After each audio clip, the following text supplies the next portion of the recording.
Olha, essa exposição me acompanha já desde 2003, né?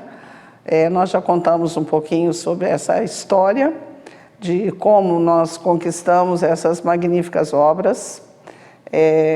Foi um belo dia, eu estava na minha casa e o José Carlos Firmino, então ocupava um cargo de comando na CIB, telefonou e pediu que eu fosse até a CIB para conversarmos um pouco sobre alguns locais da cidade que pudessem contribuir aí para que o supermercado Savenhago pudesse desenvolver fotografias.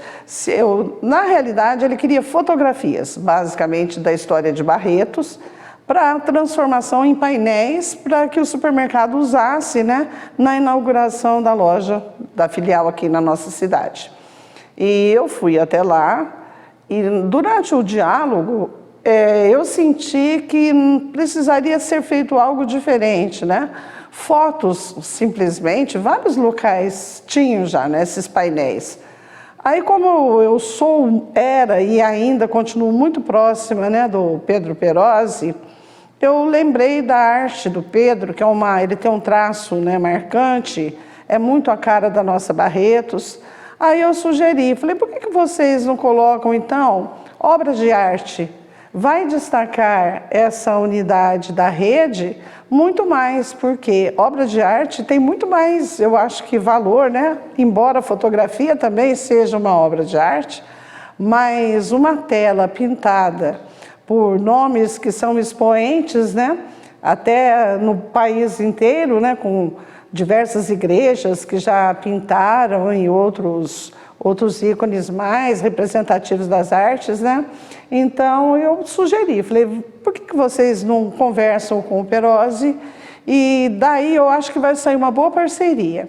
Aí telefonei para o Perosi, expliquei mais ou menos o que estava acontecendo e fomos todos nós, uma comitiva até a casa dele, que também você teve a oportunidade de conhecer, né, André? Que é uma obra de arte, é a arte pura, mas não foi na Chácara Domus Artes, foi na residência dele mesmo, que hoje ele não está mais lá, a irmã que é proprietária hoje, mas que mantém todas as características. E aí nós fomos e começamos um diálogo e os representantes do Savenhago então ficaram encantados com a casa do Perosi, com a arte, né? Porque ali você respira arte, qualquer cantinho tem um arabesco, tem um relevo, né? Então, e aí eles fecharam e o Pedro desenvolveu então os croquis e apresentou. E eles queriam essas telas gigantes mesmo, eles queriam um tamanho excepcional, que fora do comum, que inclusive essas telas foram confeccionadas especificamente para eles, especialmente para eles. E foram feitas aqui em Barretos mesmo, numa fábrica, e aí eles começaram, né, a confecção. Eles e eu, né, também, às vezes eu fico até constrangida, eu falo assim, eu também participei. Eu sou artista plástica também, não me dedico muito à área, eu gosto muito de fazer natureza morta e nesse caso aí eu fui encarregada da parte inferior, né? E eu lembro que eu ia para lá, para a casa do Pedro e com a calça jeans bem surrada, camiseta, e eu ficava na parte do chão, muito engraçado porque as telas são muito grandes, né? E eu ficava deitada no chão, pintando a base e tal, e eles vinham fazendo o acabamento, obviamente, né? A parte artística final era do Perosi. Aqui no recinto, qual parte você pintava? Só para a gente entender mais ou menos aqui na tela. Você chegou aqui, Olha, essa parte todinha aqui de baixo, geralmente era minha missão. Tá bem no quadro, né? Era minha missão, né? Enquanto eles faziam as artes todas lá, eu fazia a minha arte na parte inferior. E foi uma parceria que deu certo. Bom, os tamanhos basicamente fomos nós que escolhemos, certo? Depois da encomenda da firma, nós escolhemos o tamanho. Eu fiz uma série de 30 desenhos de pontos de Barretos, certo? Pontos históricos, mas não que tivessem sido demolidos ou apagados. Eles estão por aí ainda, certo? Aí eles escolheram 12. E foram 12 e nós tínhamos um mês para fazer isso. Elas foram feitas a óleo e com um pouco de massa acrílica que deu alguns relevos assim, certo? Trabalhamos eu, o Lorival Betelli e a Elisete Tedesco também deu uma força. Pintamos lá na minha casa, na 42, e foi um mês inteiro intensíssimo de pintura, porque eram grandes as telas, 1 por 1,5, é uma tela imensa, certo? E foram pontos da cidade mais ou menos assim relevantes, né? Como, por exemplo, a catedral, o recinto. Foi legal, uma delícia. Eu adoro fazer esse tipo de coisa, certo? Porque você, além de pintar uma coisa legal, você também ajuda na preservação. Na época tinha o Jornal Imparcial do Elias Couto, o Elias também fez matérias a respeito, evidenciou essas imagens. E depois de uns anos, eu comecei a observar que as telas não estavam mais lá na unidade da 43. E eu fiquei com aquela pulguinha atrás da orelha. Eu sou acadêmica da LAB, sou das mais antigas, né? E eu ficava assim, poxa, por que essas obras não vêm para o acervo da academia, né? Seria bom demais. E comecei a sonhar com isso. E eu tenho meio que um sexto sentido para essas coisas, uma certa sensibilidade quando eu penso que vai dar certo. E um belo dia eu procurei pela agência, né, e conversei com o gerente daqui, que é Nilson, o nome. Aí eu conversei e perguntei onde estão as obras que ficavam expostas.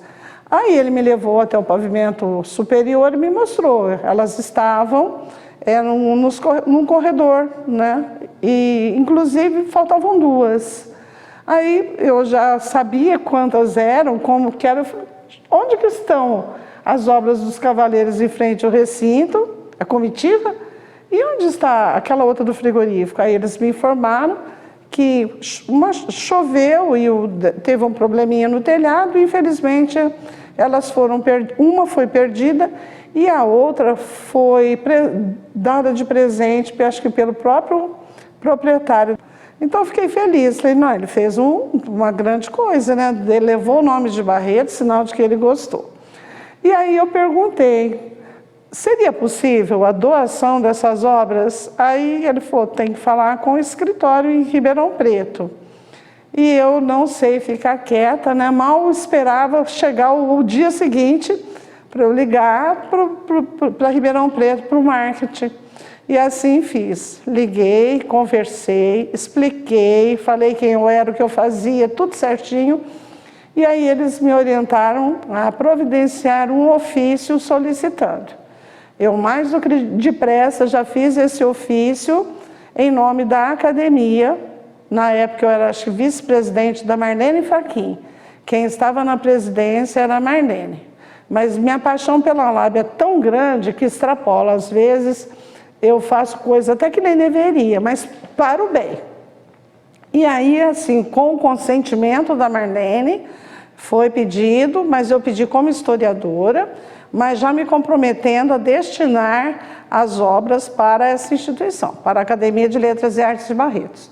E assim nós ficamos uns 2 meses, eu acredito, nesse namoro e acabou dando casamento, né? Acabou dando certo porque eles concordaram, foi assim muito interessante esse relacionamento, foi muito positivo, não teve resistência, foi bem saudável mesmo e para nossa alegria, aí quando nós recebemos o sim, nós, os acadêmicos, nós fomos até o escritório, tiramos várias fotos com as obras da maior felicidade, né?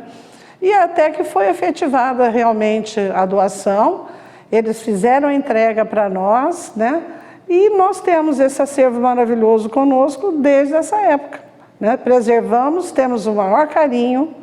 A primeira exposição nós fizemos aqui no Museu Rui Menezes, ao lado, né, do prédio da Câmara.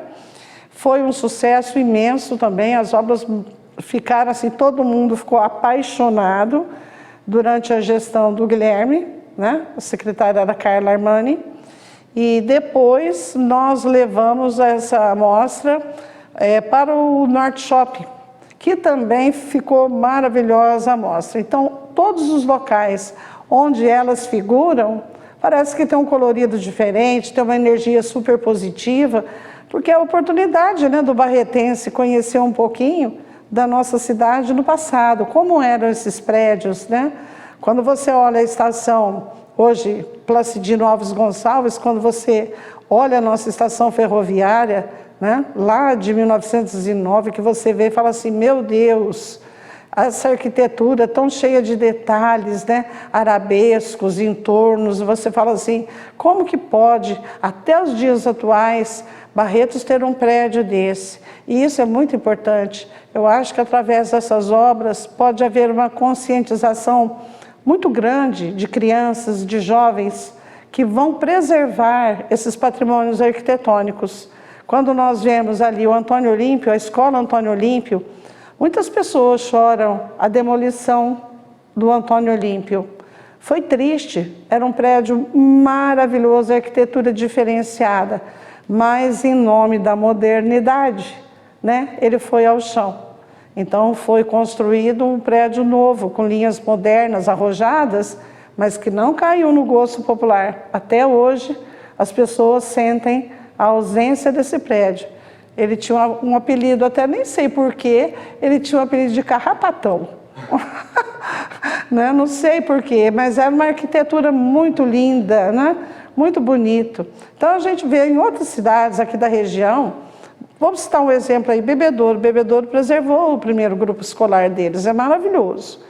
Isso eu sinto um pouco aqui em Barretos, essa questão da não preservação, de deixar passar quantos casarões, quantas edificações maravilhosas já foram ao chão em nome do progresso. Eu acho que o progresso pode andar de mãos dadas, né? Futuro, né, e passado. Podem coibir, assim, ocupar o mesmo espaço. Eu já sou especialista nessa área, eu já vi lugares que prédios saem de dentro de uma arquitetura do início do século passado e combinam perfeitamente, harmonicamente. A fachada é uma coisa e do interior sai aquele prédio imenso. Então, Barretos precisa ter essa consciência. E talvez depois dessa mostra, que é mais recente, né, que talvez autoridades se conscientizem mais, tenham mais sensibilidade. Nós vemos ali em outra tela que foram retratados 2 casarões, né, que ainda estão em pé. Um de 1910, que foi construído pelo Zeca Vigilato, pelo coronel Zeca Vigilato, e o outro, né, pelo Eliseu Ferreira de Menezes, que era genro do Zeca Vigilato. Ambos ali na esquina da Rua 18 com a Avenida 23. Se eu te contar, às vezes a gente conta, as pessoas assim, ah, mas será? O poder aquisitivo, né, dos coronéis está estampado ali. Quando você vê o casarão do Zeca Vigilato, as telhas foram importadas da França. Toda a parte de encanamento era feita em cobre. Então era o poder econômico, era o poderio econômico. Cada quadro daquela parte de relevo da fachada existia uma pintura, uma paisagem. Hoje não existe mais, porque infelizmente a modernidade fez com que camadas de tinta, né, sobrepujassem essa maravilha, essa obra de arte também. Eu lembro que o Dr. José Carlos Moreira de Oliveira, um grande amigo, que foi meu amigo também na Associação dos Amigos do Recinto, Paulo de Lima Correia, um lutador em prol do tombamento ao lado do Hélio Meirinhos. Ele me contava todas essas histórias, porque o José Eduardo de Oliveira era bisavô dele. Então ele conhecia essa história toda. Ele conhecia, ele ouvia. E ele me contava que na sala tinha um afresco espetacular na parede, que também as camadas de tinta foram encobrindo. Então nós perdemos verdadeiros tesouros por conta dessas ações, pela falta de conscientização, né? Por falta de conscientização. Então nós vemos também, nós temos aí a Catedral do Divino Espírito Santo, também na arte do Peroz e do Betelli. Então são detalhes que as pessoas, por exemplo, nunca visitaram a catedral com um olhar artístico, com aquele olhar de procurar a obra de arte. Não precisa ter o olhar religioso. Quando você entra na catedral e que você vê os vitrais, são maravilhosos. Foram feitos em cristal belga pela Casa Conrado de São Paulo. É uma preciosidade. Neles está escrito o nome do doador. Aqueles que doaram o dinheiro para fazer aquela obra maravilhosa. Então, se você olhar, os Morescalque de Jaboticabal é que fizeram aquela obra maravilhosa, aquelas pinturas, que tempos depois o Perozzi e o Betelli e o Seperó também refizeram, né? Eles inseriram alguns elementos, restauraram outros, e a catedral é maravilhosa. É um dos locais mais retratados, mais fotografados da nossa cidade.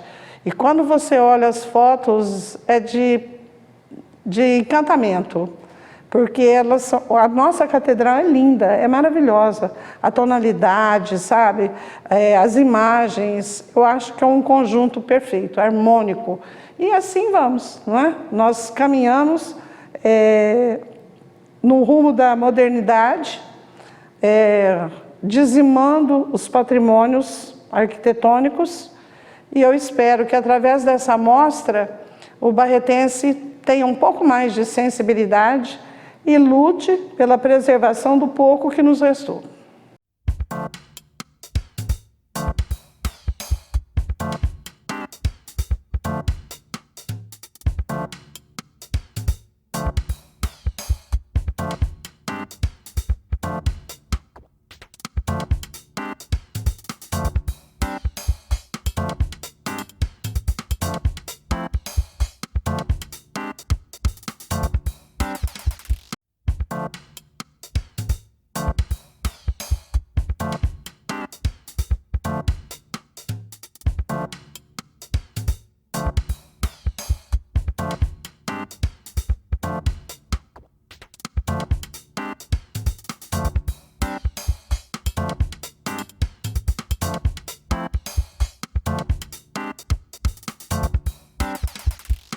Pedro Perozzi nasceu em Barretos em 51.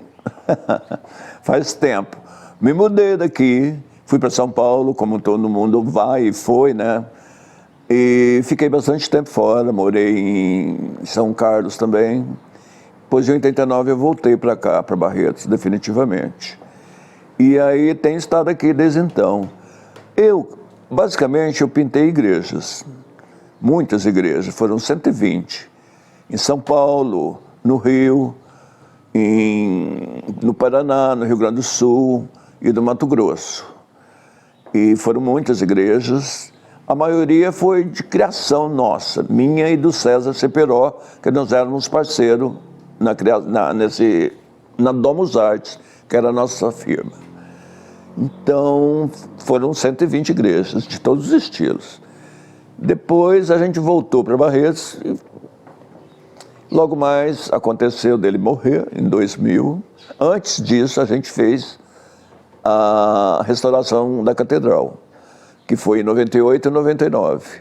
E no começo de 2000 foi a inauguração. Aqui em Barretos eu fiz 8 igrejas. Além da catedral, eu fiz a São Luís, fiz o São Benedito, fiz lá no Diquedão Santo Antônio, fiz aquela da 4, lá Nossa Senhora de Fátima. Depois a outra lá no fundo, o Santos Reis. Fiz aqui ali perto do Dr. Martins também, uma igrejinha que tem ali. Foi uma delícia, Barretos, trabalhar aqui. Eu gosto de trabalhar na minha terra, sabe? Porque eu tenho muito apreço por Barretos. E eu, basicamente, como eu disse, eu fui pintor de igrejas. Pintei pouco quadro, assim, civil. Então, raramente você vai encontrar um quadro meu, assim, que não seja dentro de uma igreja. Foi legal, foi bom, gostei muito. Eu estudei primeiro no Fausto Lex. Depois estudei no vocacional.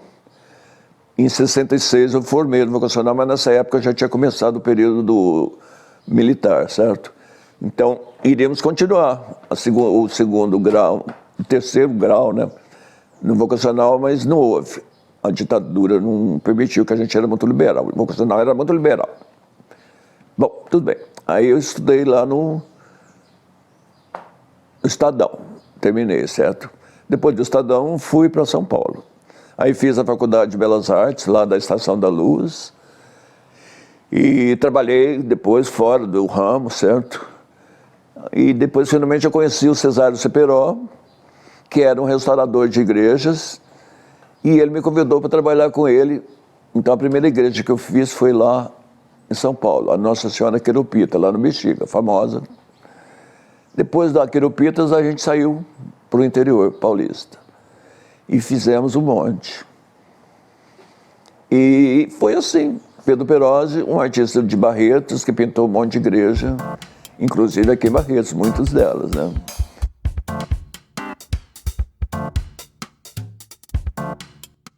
Foi bom, cara, é muito bom ser um artista plástico, porque você faz coisas que as pessoas gostam e olham e fica na memória delas, e você também guarda, assim, uma lembrança legal dos lugares que você vai, das comunidades que você frequenta. Foi um período muito bom meu de vivência como artista. E aqui em Barretos eu convivi com a minha família principalmente, e não tive filhos, então não deixei para ninguém o legado da minha... Bom, isso é Machado de Assis já, né? Então paremos.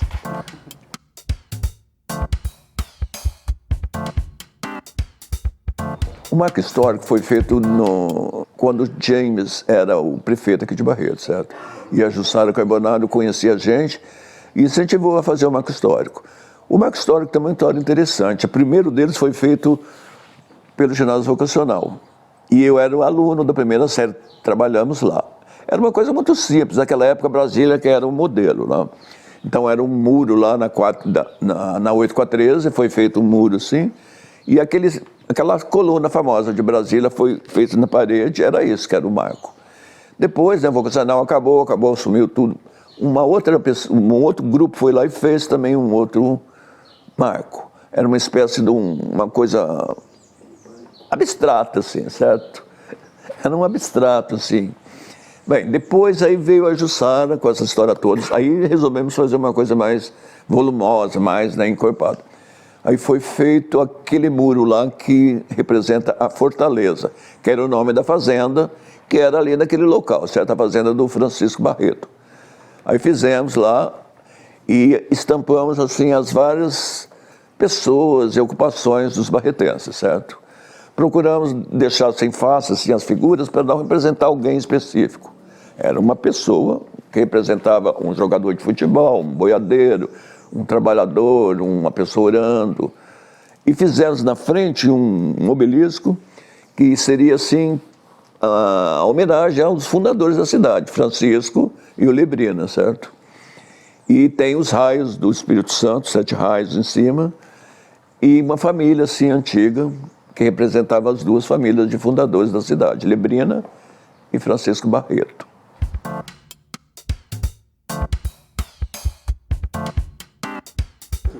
Um deles, cara, foi a igreja de São Luís, aqui da Fradimonte, que eu sou aqui do bairro Rios. Eu dei de mim o máximo, que é uma igreja linda, cara, toda feita em relevo de cimento. Tem a via sacra, tudo é feito em cimento.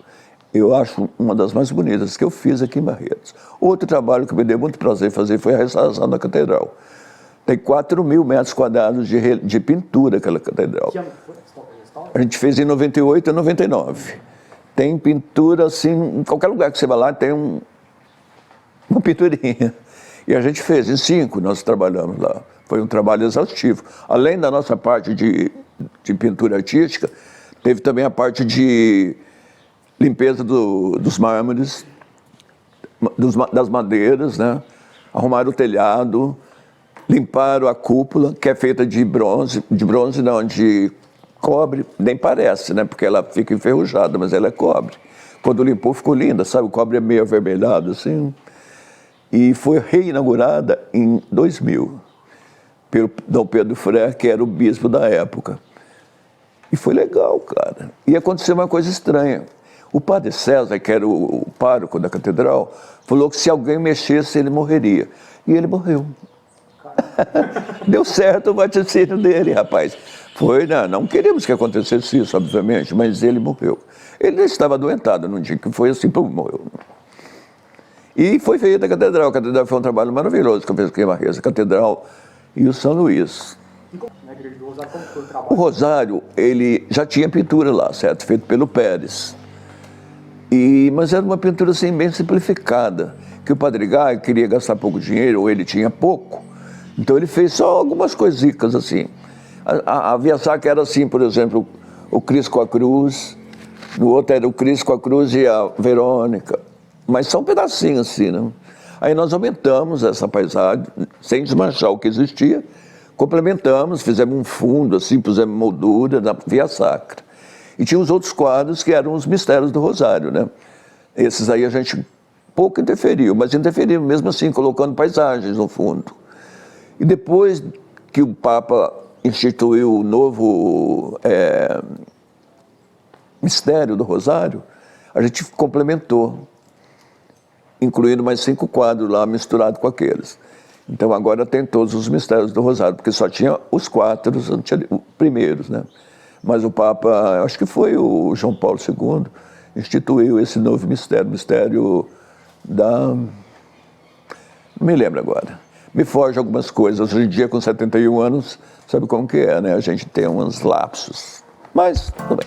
Mas estão lá.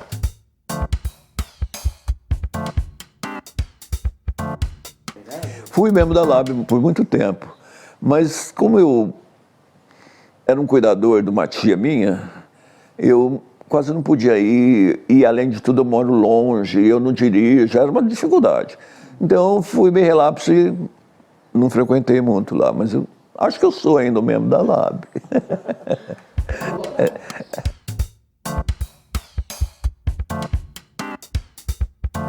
Painel, aquele cabeção, e dentro da mão foi uma criança.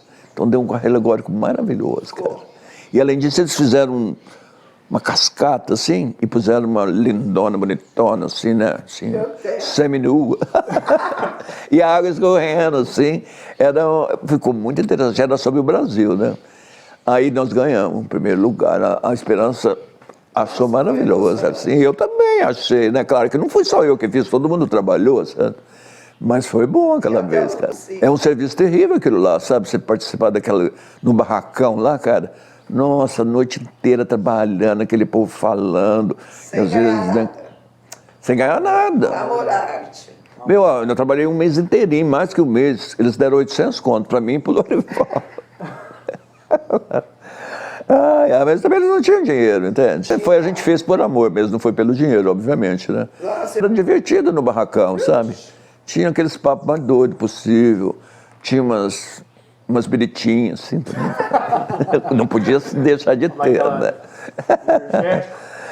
É gostoso, cara, e é uma coisa, todo mundo que está ali tá porque quer estar, entende? Não está ganhando, trabalhando, né? Quer porque tá, então é um trem. O carnaval tem, né? Não, e os carnavais antigos de Barretos também foram legais, vocês lembram? Vocês são mais jovens, mas eles eram bons, cara. Nossa, tinha estrela. O carnaval era feito assim, descia 18 e virava 17, ali acabava. Era uma coisa mínima, mas era gostoso, caramba.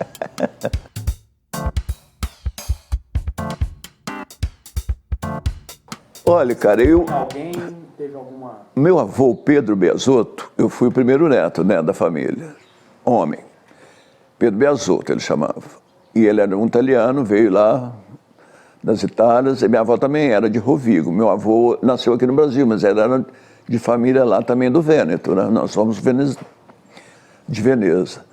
Aí esse meu avô era um desenhista incrível, naif, certo? Meio primitivista, assim.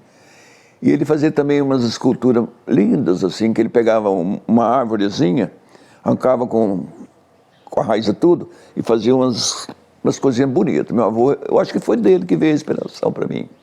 E depois tem uma lenda italiana que diz que quando a criança nasce, você joga ela na parede. Se ela grudar, ela vai ser artista. Se cair no chão, vai ser ladrão. Eu grudei na parede. E aí eu acho que teve uma coisa a ver com meu avô italiano, sim, sabe? E eu sempre, desde cedo, eu gostava de fazer, sabe? Meus desenhos nas aulas, assim, nas escolas, eram tidos, assim, como bons, né? Eu sempre fui elogiado pelos professores. E eu fui em frente. Depois entrei no vocacional e lá tinha aula de artes plásticas mesmo, certo?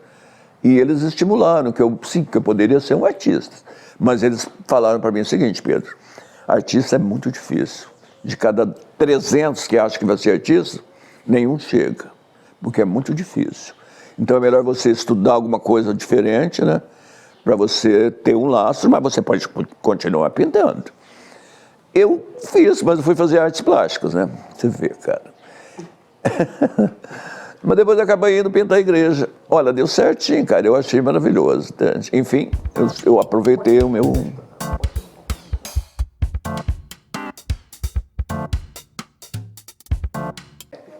Assim, houve uma época que o Gilberto Gil veio aqui em Barretos. Naquela época ele era ministro da Cultura. E pediram para eu fazer o Elias Couto, um jornalista, parente da Elisete Tedesco, que infelizmente morreu. Ele era incrível. Ele tinha um jornal que eu até escrevia para o jornal dele, certo? O Imparcial. E também escrevi 10 anos para o Jornal de Barretos. Fazia crônicas. Aí ele pediu para eu fazer uma coisa para dar para o Gilberto Gil. E eu fiz um troféuzinho assim, em bronze, e eu mesmo dei para o Gilberto Gil. Foi legal. Nunca imaginei que eu conheceria ele de perto. A gente era vindo lá naquela época dos anos 60, 70, né, quando surgiu todo esse povo. Foi legal, cara, muito bom. E agora ele está fazendo uns 50 anos de carreira, né? Você vê, cara, como o tempo passa.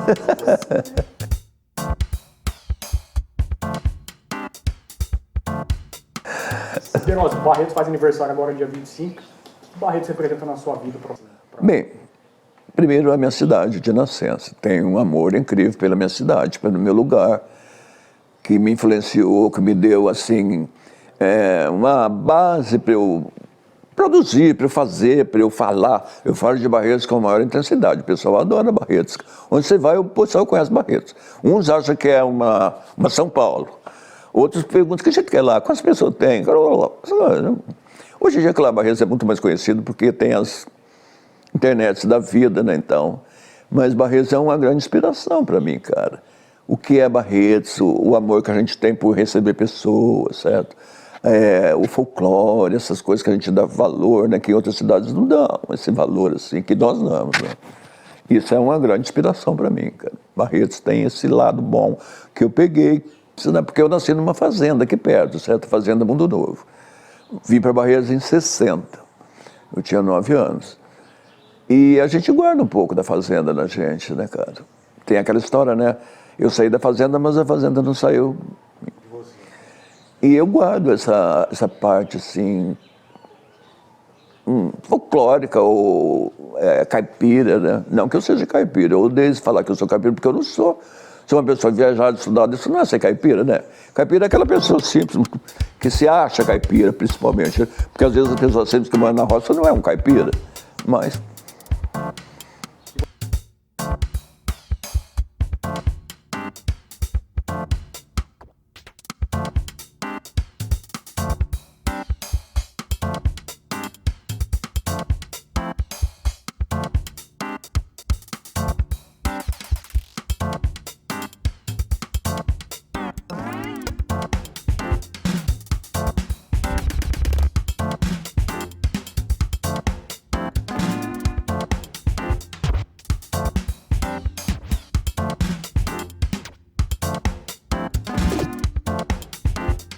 Você se considera um dos grandes artistas de Barretos? Você tem essa... Não. Sabe dessa responsabilidade? Sabe, um artista nunca pode achar que ele é um máximo. Não, eu sou um artista. Eu acho que tem um certo valor, certo? Tenho certeza que eu tenho. Mas não sou o Picasso nem o Portinari.